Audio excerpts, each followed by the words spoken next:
नमस्कार दोस्तों। हम पढ़ेंगे भूगोल के बारे में, भूगोल में भूकंप के बारे में। इसके बारे में भूकंप को इंग्लिश में अर्थक्वेक भी बोलते हैं। अर्थक्वेक,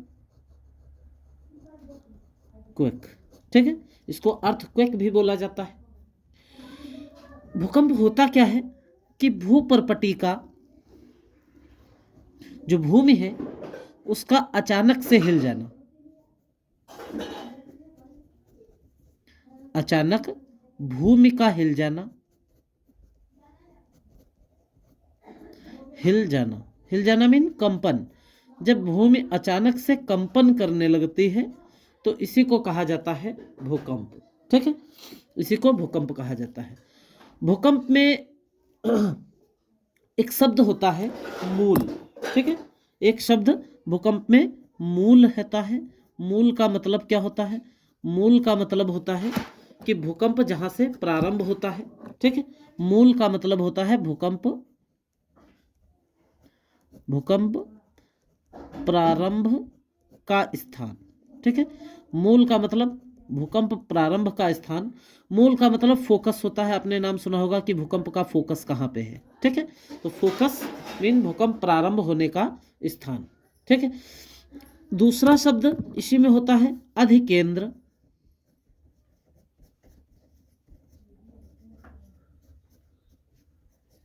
अधिकेंद्र, तो भैया अधिकेंद्र का मतलब होता है इपी सेंटर। इपी सेंटर पृथ्वी का वह स्थान जहां भूकंपी तरंगे सबसे पहले पहुंचती है। भूकंपी तरंगे भूकंपी तरंगे सबसे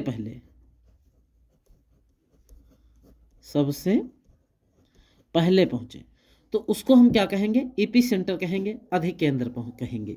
सबसे ज्यादा अगर भूकंप में किसी से क्षति होती है तो कहीं पे क्षति होती है तो अधिकेंद्र पर ही सबसे ज्यादा क्षति होती है भूकंप से, ठीक है।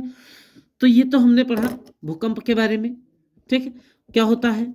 अचानक पृथ्वी का हिल जाना। मूल वो होता है जहां से भूकंप का वो स्थान जहां से भूकंप प्रारंभ होता है, और अधिकेंद्र वो होता है भूकंपी तरंगे जहां सबसे पहले पहुंचती है।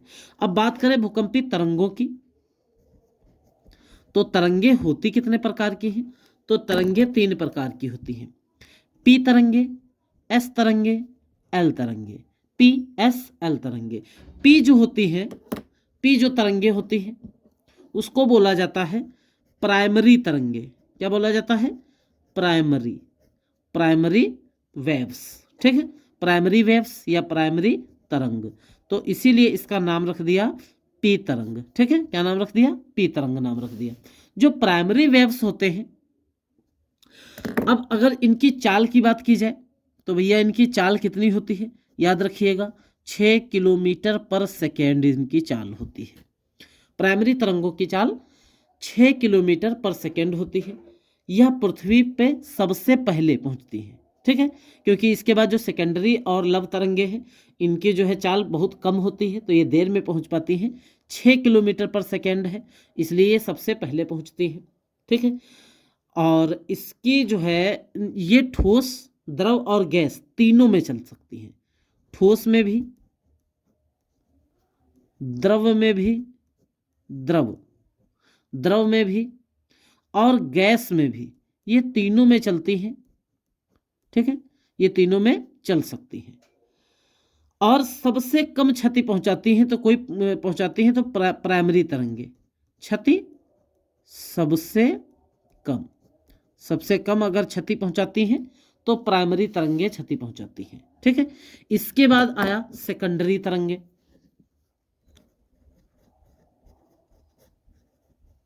सेकेंडरी तरंगे, तो भैया जो सेकेंडरी तरंगे होती हैं इनका उपनाम एस तरंगे भी है, इनका उपनाम एस तरंगे भी है। अगर इसकी चाल की बात की जाए तो 3.5 किलोमीटर पर सेकेंड इनकी चाल होती है। ये पी तरंगों के इसीलिए बाद में पहुंच पाती है। इसे द्वितीयक तरंगे भी कहते हैं, सेकेंडरी मीन द्वितीयक। ये द्रव में नहीं चल पाती हैं भैया, ये सिर्फ ठोस में चलेंगी और गैस में चलेंगी, द्रव में नहीं चलेंगी। ठीक है, ये द्रव में नहीं चल पाती हैं। और ये पी की तुलना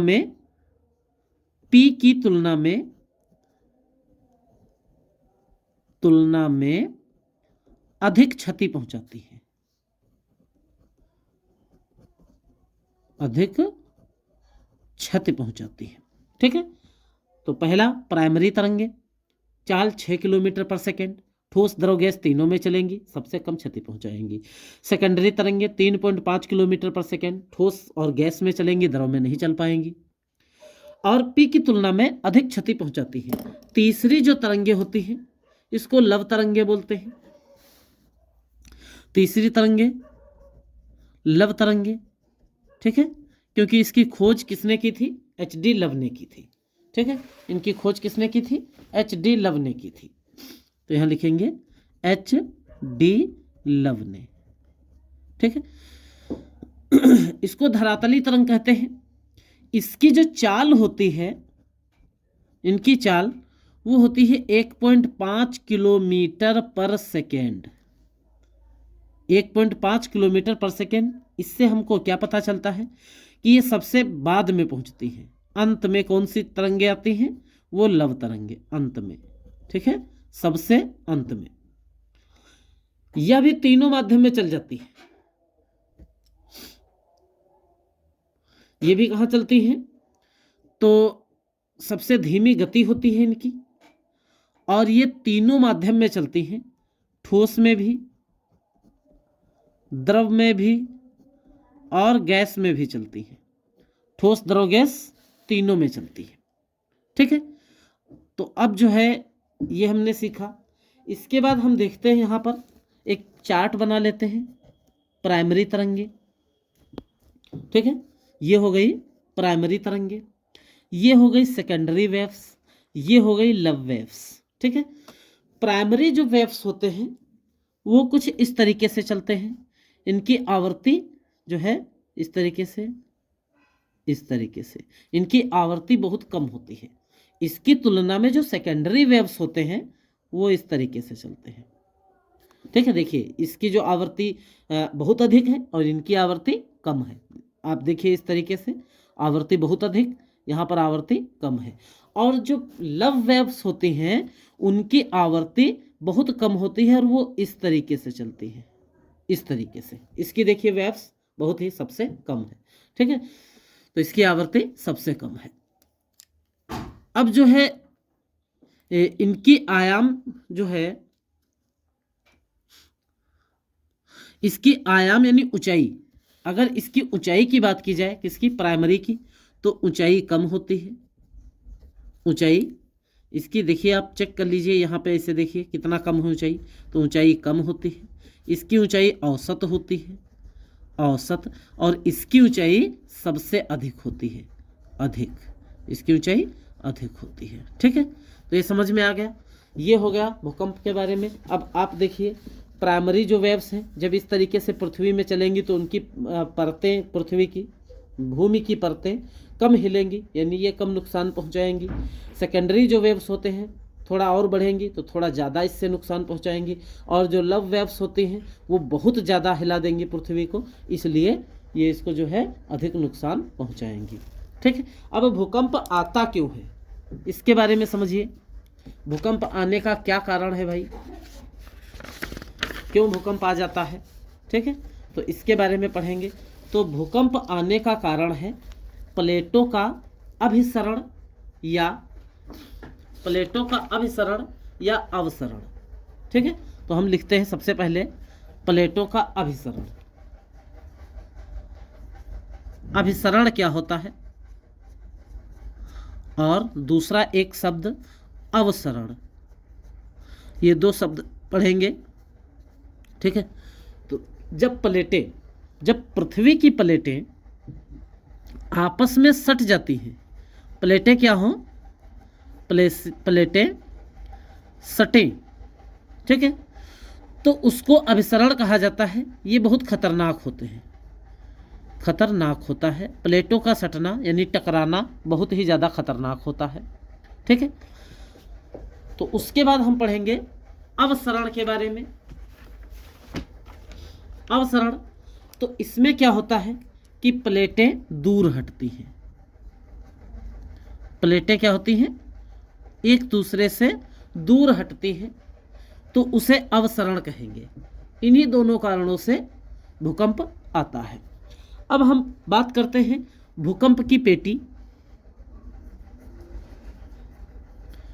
भूकंप पेटी क्या होता है, तो देखिए भूकंप पेटी में जो है अर्थक्वेक बेल्ट, यानी कहाँ कहाँ ज़्यादा अर्थक्वेक आता है, कम आता है। तो विश्व की सबसे बड़ी भूकंप पेटी है प्रशांत महासागरीय पेटी। सबसे ज़्यादा जो है भूकंप पेटी है प्रशांत महासागरीय पेटी।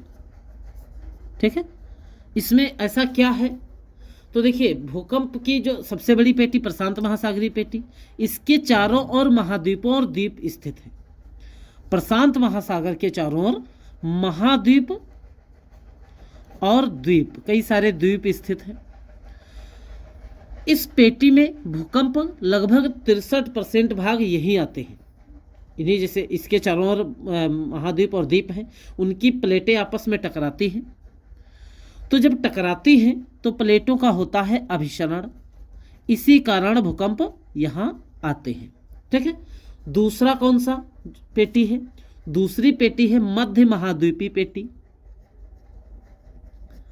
मध्य